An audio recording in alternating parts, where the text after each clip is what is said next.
Coming up next on Arizona Horizon, the impact of technology on seniors looking to age in place at home. Also tonight, the legacy of an award-winning Arizona Republic photographer who passed away this month, and the latest on efforts to improve and update Margaret T. Hance Park just north of downtown Phoenix. Those stories and more next on Arizona Horizon. Arizona Horizon is made possible by contributions from the Friends of Arizona PBS, members of your public television station.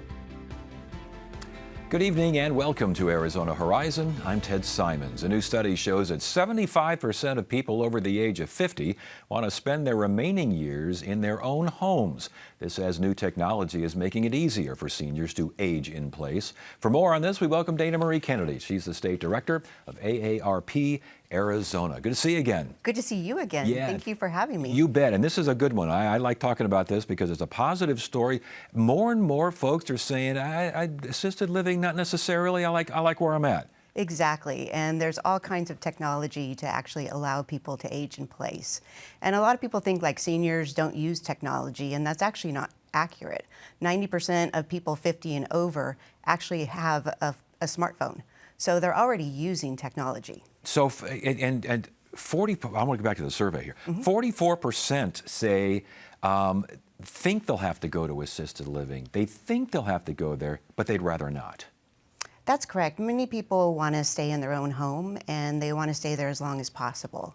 And I think, with the advancement of technology, more and more family members feel comfortable allowing their older parent to age in place. And I think that's really important right there, because many times families say, we really think that you need, more care. And I think that it's really important that we have that conversation, but also look at the technology that can help them do that safely. And I want to get to that technology in a second. But again, as far as people that think they need assisted living, they're worried that they might not be able to stay at home.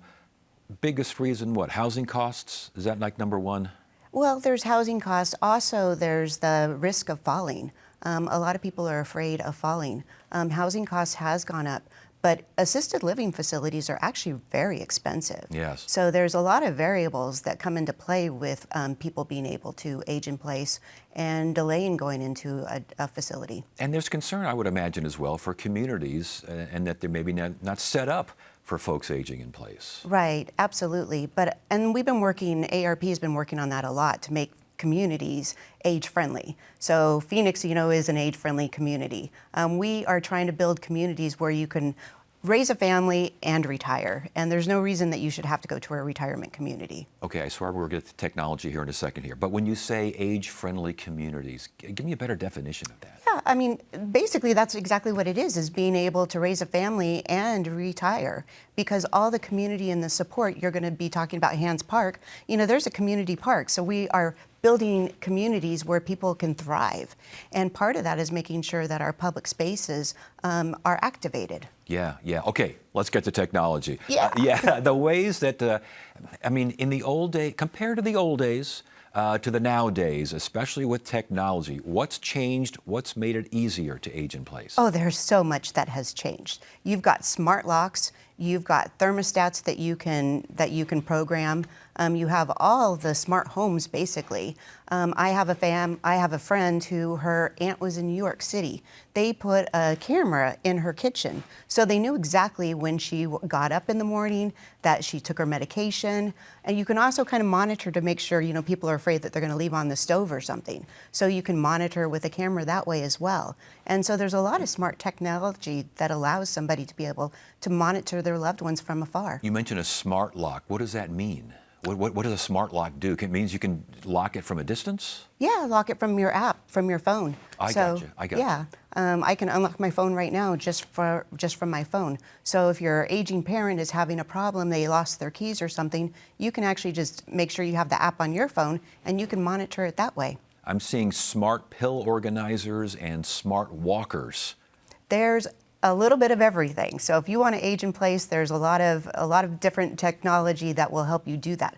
One of the fun things that you mentioned, smart pills and smart pill boxes. There's a little AI robot. Her name is Ellie Q, and you can actually put it in her room, and she can talk to you in the morning. So she'll say, "Hey, Ted, how did you sleep last night? And she'll actually record how you said that you slept. She will ask you if you took your pills, and you can there click, took my pills.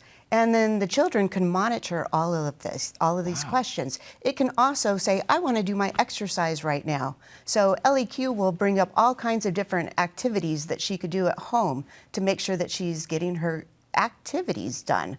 And so LEQ is actually a brilliant model also for brain health. We're worried about, memory loss. So LEQ can actually do some brain games with you. And she can play music. She can tell you to call Dana. She can do all kinds of things. I don't know, Dana. LEQ sounds a little creepy to me. I mean, is this a science fiction movie waiting to happen here? Or? It really isn't, and it's been tested by area agencies on aging. So we've talked about social isolation before. Yes. And LEQ actually, it has been proven to reduce social isolation because LEQ is having a very smart conversation with the person. And the people who have done surveys after having LEQ for a month, they feel more connected to other people. That's so interesting. And I wanted to, we got to get going here, but I wanted to ask you about isolation. Because one of the things about assisted living and living in a community like that is that for those who are maybe more social than others, they're people all over you can't avoid them. They're all over the place. Aging in place in your own home might be a little isolated here. How do you square that? Absolutely, and that's why this technology can actually help as well. And if you think about like Waymo, to get to your doctor's appointments, if we teach somebody how to use Waymo, some of the senior centers are actually using Waymo to get people to where they need to go. And as far as that isolation and also social connection, and you keep talking about assisted living facilities, yes. We're actually working on, a bill that allows electronic monitoring in long-term care facilities. And that way families, if they do have to place their loved one in a long-term care facility, they can monitor them with a camera in the room where they want to place it, where it's comfortable, where it still respects privacy. Boy, it's a brave new world out there, isn't it? It really is. Yeah. Dana Marie Kennedy, again, AARP Arizona, with how technology is making aging in place easier. Good to see you again. Good to see you too. Thank you.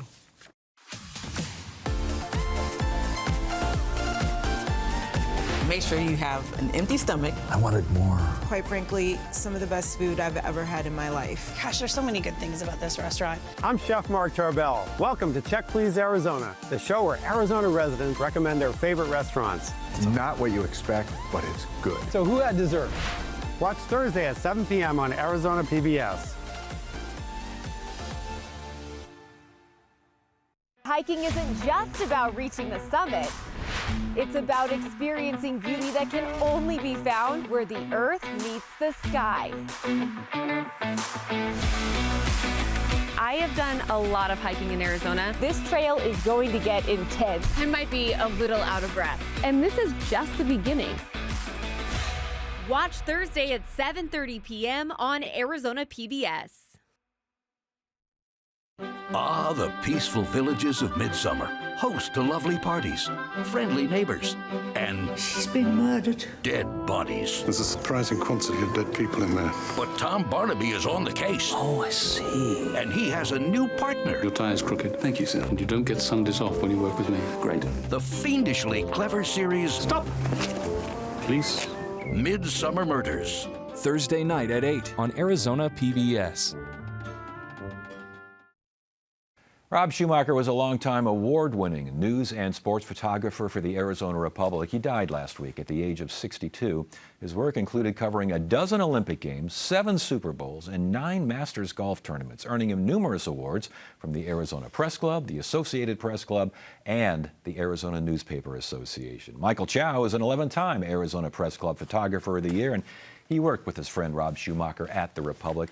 Michael, good to have you here. Thanks for joining us. Thank you for spotlighting what Rob did. You bet. Who was Rob Schumacher? Rob Schumacher was probably one of the most incredible photographers the state or country has seen. I mean, just the way he approached things, the way he worked. Not only was he an extremely talented photographer, but he was passionate. He worked really hard at his craft. I know, I was going to say that there's an art and a craft of photojournalism. Mm-hmm. Talk about what it takes, what you need to be able to, not just to do the craft, to push the button, but have that art as well. Well, aside from, like you said, being able to push that button. Yeah. Technology changes every single year, it seems like, and new cameras come out. You have to learn how to use that technology and also use your artistic mind on how to present that. On top of that, use your journalistic mind, and to tell the proper story. And you need to get the shot, but you also need to get the mood, don't you? I mean, a shot's a shot, but you get the mood in there, that's a photograph. Yes. Yeah, and Rob was good at that, wasn't he? Rob was outstanding at that. I mean, he worked really hard, like I said, at his craft. I mean, he did things that normal photographers wouldn't even think of doing, meaning that he studied his craft. And you'd probably go like, what? What do you mean study? Photographers don't study. They just show up and just push a button kind of a thing. No, he would study. If he was taken off for the Masters, he would look at old photos and look at the hole, look at, oh, what's the background look like here? What's light look like at this time of day? Is this the hole where I shoot tight on the person's face? I'm gonna give up on this shot, but hey, I know that the light's best here. I could do this kind of photo over here. He studied. In other words, a pro's pro. Yes. Yeah. Let's get to some of his shots, okay? Because I know there's some that you wanted to take a look at. And the first one deals, holy smokes, we know who these two guys are. Talk to us about this photo. I remember when Rob shot this, I was working with the Phoenix Gazette, and I was like, God dang it, Rob. How in the heck are you getting pictures like this? I was envious of him. Michael Jordan and Charles Barkley sharing a laugh. Yes. I mean, that's good. Now, were they during the filming of a commercial? Yeah, I was during filming a commercial. I believe it was Biltmore. I think it was at the Biltmore or something like that. Okay, yeah. Holy smokes. Okay, let's keep it going here. The next is a Canadian Olympic snowboarder from like 2018. That's anticipation. You got to know what you're doing. Except for people think that he's standing underneath the ramp. You can't stand underneath the ramp to take this picture. How far away was he? Oh, he's probably a good several hundred feet away. Wow. What he's doing is he put up a remote camera. So to get this picture, you have to, one, get clearance from the Olympics, of course, to set up a remote camera, get there hours and hours before the event, set up a remote camera, anticipate where your shot is going to be, and then technology, like you said, you have to learn technology, learn how to either run a hard wire all the way to your location or by remote to be able to fire it from a remote camera. Wow. So in other words, people think, you got lucky, you got something that, no, that's a lot of hard work. That's a lot of hard work. Lots of hard work. Freezing his butt off, I know that. Yeah, I imagine so. All right, we've got Tiger Woods winning the 2019 Masters as our next photograph, and that's a nice shot. That's an incredible photo. I mean, like I said, anticipation is one thing, luck is another thing, but I guarantee you Rob thought this out. He looked at old photos, old footage of Tiger Woods and saw, what did he do when he won? Which way did he turn? Yes. Okay? Yes. You don't want to be on the wrong side. No. And they're when I photos. see that, because I used to do sports and we used to have photographers come along, and I was like, we got to make sure we don't get the back, we don't get the head. Exactly. If they're doing something big, you got to be in front. He had to have, you missed that shot, you're gone. He anticipated this, I guarantee you this. Because I would know, Rob, I know that he looked at, we show up at a Suns game or something like that, and he would know where certain player's spouse was sitting. Okay. Oh, why is that important? Yes. He's going to turn that way. Yes. Right? So you want to be on this side. Oh, my goodness. All right. The next one is not sports related. It's a lightning storm in Verde Valley. This was, I think, in 2000. Yeah. That's just remarkable. It's incredible. If you know the backstory on this, I believe he was coming back from an assignment up in Flagstaff. And he told me he saw the storm just going crazy nuts. And this is not a tripod. Really? You know that? No. He stuck his camera. He jumped out of his car on I-17, stuck his camera on the side guardrail of I-17 and used like garbage or something from the freeway, propped it up into the right position and got the shot. Oh, he sure did. He must have been so pleased. All right, we got to keep moving here because we're running out of time. Rodeo fire, Muggy on rim. Now this to me, Michael, this is one of my favorite shots that you chose because that's not just a fire. That is art right there. He's able to capture beauty in yes. disaster. I mean, it's one of the most prettiest shots that I've seen him take. And the composition and the color and the shading, it's just fantastic. Yeah. Torey Lovullo celebrating a playoff spot is our next one. And you know, if you know Rob, this is, you think, okay, this is easy to get. No, it's not. You're dealing with players, you're dealing with staff, you're dealing with other photographers' elbows. Okay? Yes, and yes. Rob had a way of getting in there. He knew how to work his way in to get in, to be in the right position to get the right shot. Oh, look at that. Look at the movement of the bubbles and the spray. Yeah. I mean, that's moving. All right, one last shot here. This goes back to when the Cardinals won the NFC Championship, and that's the moment, that's the emotion, that's what you're looking for. Yes, it's a great shot. I believe I'm standing over on the other side shooting the wrong thing. So I was with him on this shot, and once he showed that, I'm like, okay, what am I doing editing my stuff? I'm done. Yeah. Was most of this pre fancy new cameras and that sort of thing? Was this still darkroom time? No, this was digital. This was still digital. Yeah, this was digital. We went digital probably in 1999 or 2000 or so. Yeah.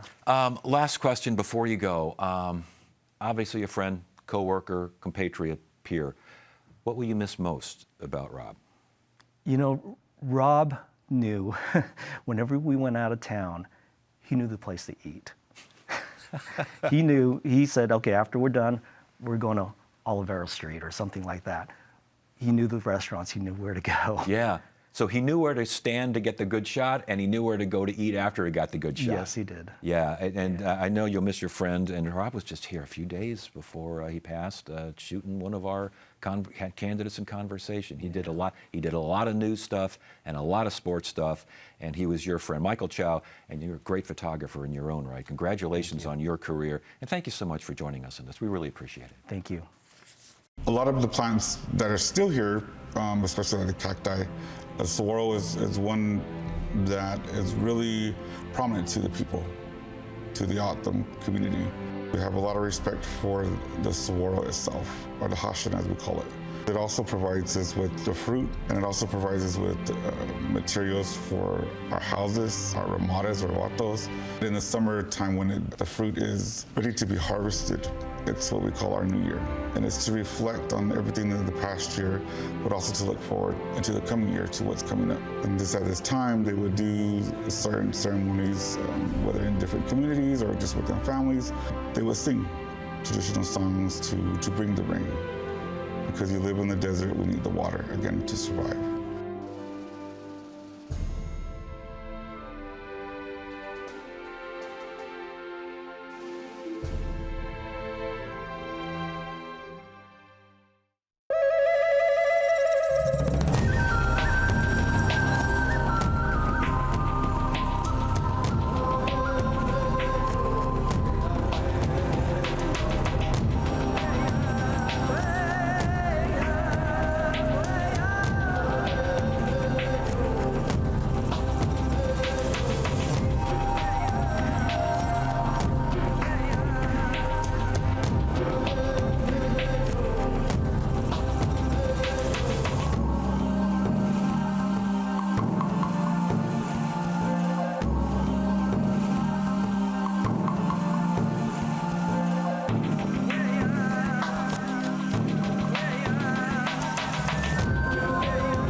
Efforts to revitalize Margaret T. Hance Park north of downtown Phoenix continue with a new phase that includes new stairway entrances from Central Avenue. It's just part of a long-range $100 million overhaul of the park. And for more on this, we welcome Devney Marley, President and CEO of Downtown Phoenix, Inc., and Tim Sprague from the Phoenix Community Alliance. Good to have you both here. Thanks for joining us. Thanks for having us. Devney, so start with you because I think a lot of people are new to town. Maybe they don't get to Central Phoenix. Where is Margaret T. Hance Park? That's a great question. It is a hidden gem. It's 32.5 acres, this public green space that sits above the I-10. It is the Deck Park. And Tim can explain really how the Deck Park came to be, but it does become that northern gateway into downtown once revitalized. Yeah, then that's the plan, that's the goal. The original vision for Hance Park, I remember when this started, this was going to be a big deal. I don't know if it's kind of reached its potential here, but what was the original vision? Well, it's interesting because the plan was to have I-10 freeway run through the middle of town. Yes. And in order to do that, they were going to have to raise 250 homes. That was in the Roosevelt Historic District. And people went ballistic when they heard that. Well, Margaret T. Hance came up with a compromise. Instead of dividing the town at that point with a big overpass that went through the middle of town, the idea was to go subterranean, go under the ground. And there are 19 bridges side by side that form the tunnel that you drive through on I-10. That is Hance Park on top, 32.5 acres. Okay, that was the goal strategically and logistically. What was the goal culturally? Well, the goal culturally was to not break up the neighborhood. Yes. And so what happened is that we had the opportunity, which is very, very rare in a town growing and of this size that is already populated, to have a new park come into town. So we have 32.5 acres that, instead of dividing neighborhood, is actually put the neighborhood together. It's caused the meeting point for people to see each other in downtown Phoenix, just north of Roosevelt. And Devaney, this long-range plan, this is going to go on for like how long has this been going on? 2018. Wow, okay. The plan is to improve, update, revitalize. This idea of staircases from Central Avenue, what's this all about? Sure. So going back to 2018, the goal is to realize the master plan that was always envisioned for Hance Park. Phoenix Community Alliance is a 40-year-old business leadership advocacy organization for downtown and is in partnership with the Hance Park Conservancy and the city. And we came together in 2018 and said, let's realize what the community always envisioned for this park. So it is in multiple phases. It's a $45 million fundraising goal currently, and we're really focusing on the family-friendly elements that are west of Central Avenue Bridge. So the Fiesta Bowl Play, Republic Services Garden are built and have completely transformed how people use the park. But it's not as easy to get into, and there are some dark hidden spaces, and it doesn't feel as accessible to everyone as it should. So by rebuilding the staircases and bringing in just that grand entryway along with some sloping pathways and better landscaping to help shade will make the park feel more connected into the community throughout all of downtown. I'm glad you mentioned shade. I mean, how much is shade playing a part here? Because this is a park, but this is Phoenix. Yeah. We need some shade out there. This is Phoenix. Well, we will be adding 460 trees to the park to be able to provide this more shade. It'll be a real difference. Yeah. I mean, we have a unique opportunity. Downtown has grown tremendously over the last 15 years. We literally have 20,000 people that have come into the neighborhood over the last 20 years. It's an amazing growth. There needs to be a respite in downtown. That's what Hance Park is. Okay, why has it not been, as I don't want to keep bad-mouthing it, but it seems like Hance Park was going to be this, but it was trying to turn out that. What happened? Well, it's a big project. And it's something you don't do overnight. I mean, we have two additions to it: the Phoenix Play, Fiesta Bowl Play, and the Republic Services Garden, which are beautiful attractions. And the next part is to get the great entryway into the park off of Central Avenue. And then we got splash pad, bathrooms, grab-and-go cafe. This is what we're talking about as far as things that have already happened? Will happen. Will happen. That will be the next phase of fundraising and development once we build these grand entryways. We're so fortunate that Phoenix voters agreed to the $3 million in the 2023 General Obligation Bond Program, and our goal is to help raise enough money to match that $3 million commitment so that we can build all 4 grand entryways into the park. Yeah, talk about the finances. I mean, how exactly is that working? Who wants to take that? I'll take that. Yeah. Well, what's happened, when we announced this project to do the stairways, APS stepped up and donated $250,000 to the cause. One of the construction companies in town, Women Construction, that's been working in downtown, has donated $150,000.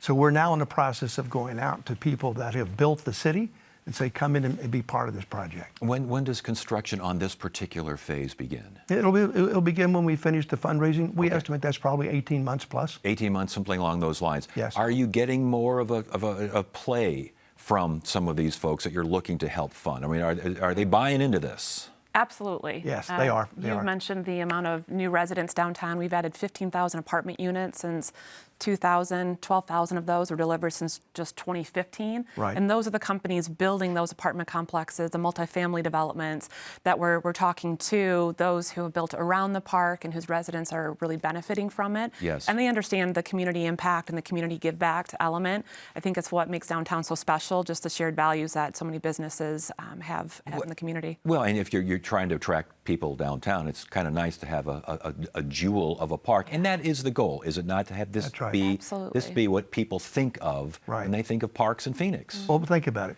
Every great city has a great park. Yes. This is our great park. Yeah. And we have the opportunity to have it expand and go through the rebirth of what we've been talking about. I asked Devney about buy-in. Are you sensing that buy-in? Or is yes. Increasingly so? You know, and the reason why is because there's so many people in downtown.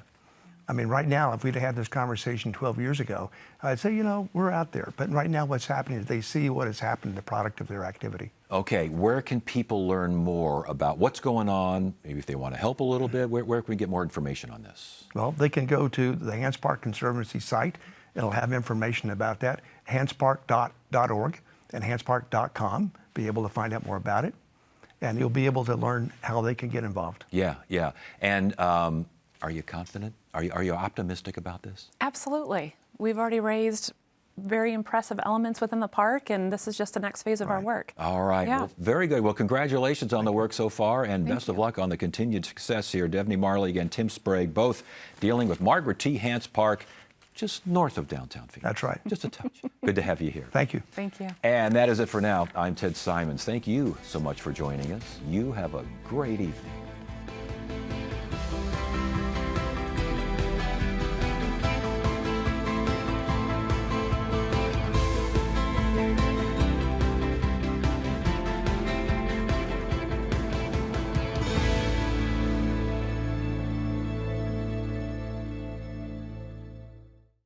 When you want to be more adventurous, Arizona PBS delivers the wonders of the world, thanks to financial support from you and